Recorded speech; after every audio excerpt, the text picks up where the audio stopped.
கோபுரம் டிவி நேயர்களுக்கு இனிய வணக்கம். இன்று பிறந்தநாள் காணும் மற்றும் மணநாள் காணும் அத்துணை சகோதர சகோதரிகளுக்கும் எங்களது இனிய வாழ்த்துக்கள். பாபாவின் ஆசிகளோடு பல்லாண்டு காலம் நீங்கள் எல்லா வளங்களும் செல்வங்களும் பெற்று நலமுடன் வாழ வாழ்த்துகிறோம். பாபா அழைக்கிறார். அவரின் பொன்மொழிகளை கேட்பதற்காக, நம் பிரச்சனைகளை தீர்த்து வைக்கும் அற்புதமான கூட்டு பிரார்த்தனை செய்வதற்காக, மேலும் மனம் ஒருநிலைப்படவும் மனம் அமைதி பெறவும் அற்புதமான தியானம் செய்யவும் பாபா அழைக்கிறார். பாபா நம் கரங்களை பிடித்து அழைத்துச் சென்று அற்புதம் நிகழ்த்தவிருக்கிறார். வாருங்கள், பாபாவின் பொன்மொழிகளை தரிசனம் செய்வோம். அன்பு குழந்தையே, உன்னை எல்லோரும் அவமானப்படுத்துவது போலவும் கைவிட்டுவிட்டது போலவும் எல்லாமே இருந்தும் எதுவுமே இல்லாதது போலவும் எல்லோரும் இருந்தும் அனாதையைப் போலவும் இப்போது நீ உணர்கிறாய். ஆனால் உன் கர்ம வினைகளை அழித்து அதை உனக்கு சாதனை காலமாக மாற்றத்தான் நான் இங்கு போராடி கொண்டிருக்கிறேன். இறை நாமத்தை நீ உச்சரித்து கொண்டே இரு. அது உன்னுடைய கர்ம வினைகளின் பிடியை தளர்த்தும். எந்த நேரத்திலும் கஷ்டத்திலும் நீ நம்பிக்கையை இழக்காமல் இருப்பாயானால் உனது கர்ம வினைகளில் உள்ள தீய பலன்கள் பனிபோல் உருகி கரை வைத்து கொண்டிருக்கும் என் நிலைகளை உணர்வாய். வாழ்க்கையில் நீ பயணிக்கும் வழியில் என் துணை நிச்சயம் இருக்கும். சகல சௌபாகியமும் பெற்று சீரும் சிறப்புமாய் நீ வாழ்வாய். உன் வேண்டுதல்கள் எல்லாம் பலிக்கும். என் வார்த்தைகள் மீது நம்பிக்கை வைத்து செயல்படு. உன் அப்பா சாயிருக்கிறேன், கவலைப்படாதே. ஓம் சாய்ராம். பாபாவின் அற்புதமான பொன்மொழிகளை தரிசனம் செய்தோம். அடுத்த நிகழ்வு கூட்டு பிரார்த்தனை. நம் மனநலன் சார்ந்த பிரச்சனைகளுக்காகவும் உடல் நலன் சார்ந்த பிரச்சனைகளுக்காகவும் மற்றும் நம் அனைத்து விதமான பிரச்சனைகளுக்காகவும் சாய்நாதரிடம் கூட்டு பிரார்த்தனை செய்வோம். வாருங்கள், இந்த அற்புதமான கூட்டு பிரார்த்தனையை செய்வோம். பிரார்த்தனாஷ்டகம். 8 பிரார்த்தனைகள். சாந்தமான மனம் கொண்ட சாயிநாதரே, அறிவின் சிகரமே, அன்புள்ளம் கொண்டவரே, கருணை கடலே, உண்மையின் இருப்பிடமே, மாயை என்னும் இருளை அகற்றுபவரே, ஜாதி மத பேதங்களுக்கு அப்பாற்பட்டவரே, எங்களின் புரிந்து கொள்ளும் திறமைக்கு அப்பாற்பட்டவரே, அன்பின் இருப்பிடமே, ஷீரடி வாழ் இறைவனே, என்னை காப்பாற்றும், என்னை காப்பாற்றும். ஞான சூரியனே, ஞானத்தை வழங்குபவரே, பக்தர்களின் மனங்களில் உலவிடும் பரமஹம்சரே, அனைத்து நன்மைகளுக்கும் காரணமானவரே, தங்களை சரணடைந்தவரை காப்பவரே, படைக்கும் தொழில் புரியும் பிரம்மாவும் காக்கும் கடவுளான விஷ்ணுவும் நீங்களே. 3 உலகங்களையும் யுகங்கள் முடிவில் தன்னுள் ஐக்கியமாக்கிக் கொள்ளும் ருத்திரனும் தாங்களே. நீங்கள் இல்லாத இடம் இந்த பூமியில் ஏது? எல்லாம் அறிந்த இறைவன் நீங்கள். எங்கள் எல்லோரின் இதயங்களிலும் வசிப்பவரும் நீங்களே. எனது எல்லா குற்றங்களையும் மன்னிக்க வேண்டும் என்று வேண்டி கேட்டுக்கொள்ளுகின்றேன். அலை அலையாய் தொடர்ந்து வரும் சந்தேகங்களையும் மனமயக்கங்களையும் போக்குவீராக. நீங்கள் கோமாதா, நான் பிறந்த இளங்கன்று. நீங்கள் சந்திரன், நான் சந்திரகாந்த கல். தங்கள் பாதங்கள் கங்கை நதி. பணிவுடன் இந்த தாசன் உங்கள் பாதங்களில் தலை வணங்குகிறேன். உங்கள் கைகளை என் தலைமீது வைத்து ஆசை கூறுங்கள். என் கவலைகளும் துன்பங்களும் பறந்தோடட்டும். இந்த கணு தங்களின் தாசன். இந்த 8 துதிகளையும் கூறி நான் உங்களை சாஷ்டாங்கமாக நமஸ்கரிக்கின்றேன். எனது பாவங்கள், துன்பங்கள் மற்றும் ஏழ்மை நிலை இவை யாவும் உடனடியாக விலகி ஓடட்டும். ஓம் சாய்ராம், ஓம் சாய்ராம், ஓம் சாய்ராம். அற்புதமாக கூட்டு பிரார்த்தனை செய்தோம். பாபா நம்முடைய கோரிக்கையை ஏற்று நிச்சயமாக நமக்கு அற்புதங்களை செய்வார் என்பது சத்தியம். இனி கண்களை மூடி பாபாவை மனதில் நிறுத்தி பாபாவின் அற்புதமான சக்தி வாய்ந்த மந்திரத்தை அனுபவிப்போம். சாயி ராமாய வித்மஹே ஆத்மராமாய தீமஹி தன்னோ பாபா பிரச்சோதயாத். சாயி ராமாய வித்மஹே ஆத்மராமாய தீமஹி தன்னோ பாபா பிரச்சோதயாத். சாயி ராமாய வித்மஹே ஆத்மராமாய தீமஹி தன்னோ பாபா பிரச்சோதயாத். சாயி ராமாய வித்மஹே ஆத்மராமாய தீமஹி தன்னோ பாபா பிரச்சோதயாத். சாயி ராமாய வித்மஹே ஆத்மராமாய தீமஹி தன்னோ பாபா பிரச்சோதயாத். சாயி ராமாய வித்மஹே ஆத்மராமாய தீமஹி தன்னோ பாபா பிரச்சோதயாத். சாயி ராமாய வித்மஹே ஆத்மராமாய தீமஹி தன்னோ பாபா பிரச்சோதயாத்.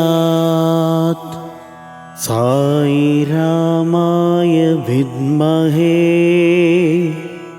ஆத்மராமாய தீமஹி தன்னோ பாபா பிரச்சோதயாத். சாயி ராமாய வித்மஹே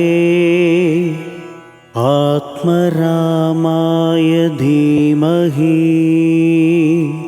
தன்னோ பாபா பிரச்சோதயாத். சாயி ராமாய வித்மஹே ஆத்மராமாய தீமஹி தன்னோ பாபா பிரச்சோதயாத்.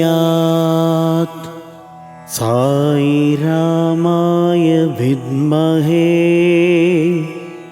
ஆத்மராமாய தீமஹி தன்னோ பாபா பிரச்சோதயாத்.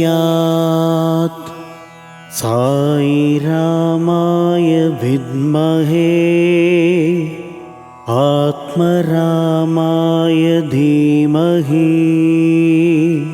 தன்னோ பாபா பிரச்சோதயாத். சாயி ராமாய வித்மஹே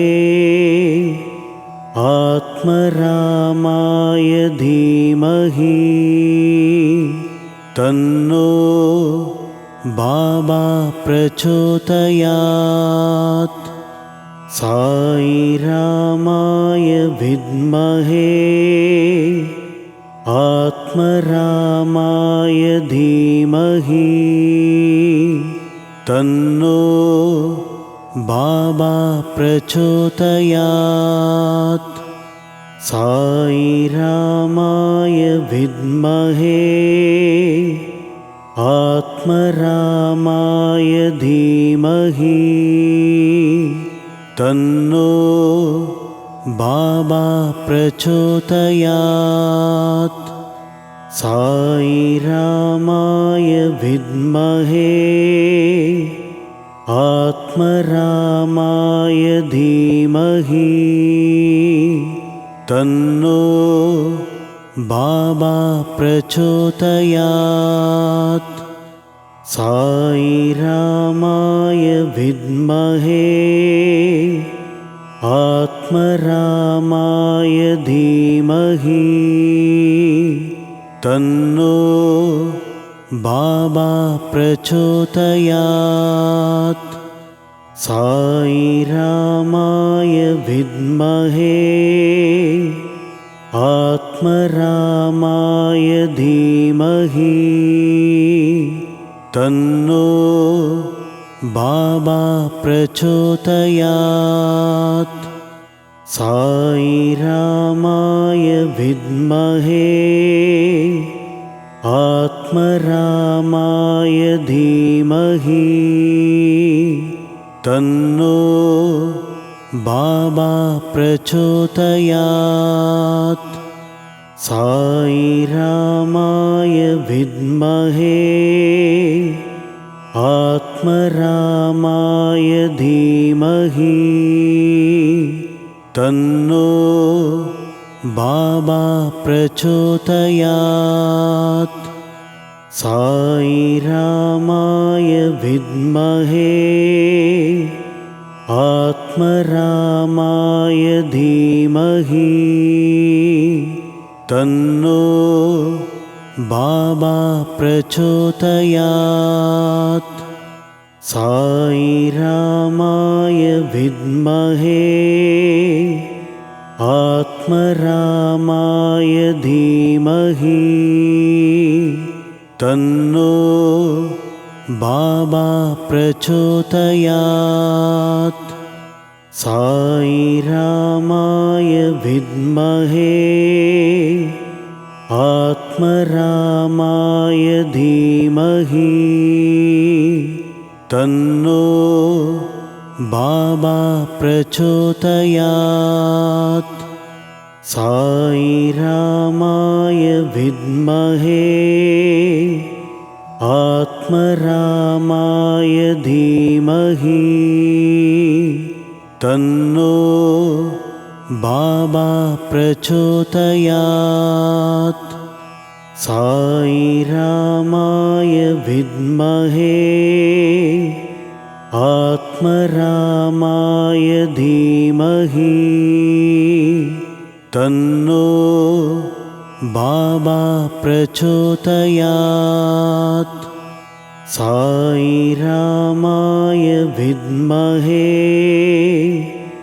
आत्मरामाय धीमहि तन्नो बाबा प्रचोदयात्। साई रामाय विद्महे आत्मरामाय धीमहि तन्नो बाबा प्रचोदयात्। साई रामाय विद्महे आत्मरामाय धीमहि तन्नो बाबा प्रचोदयात्। साई रामाय विद्महे आत्मरामाय धीमहि तन्नो बाबा प्रचोदयात्। साई रामाय विद्महे आत्मरामाय धीमहि तन्नो बाबा प्रचोदयात्। साई रामाय विद्महे आत्मरामाय धीमहि तन्नो बाबा प्रचोदयात्। साई रामाय विद्महे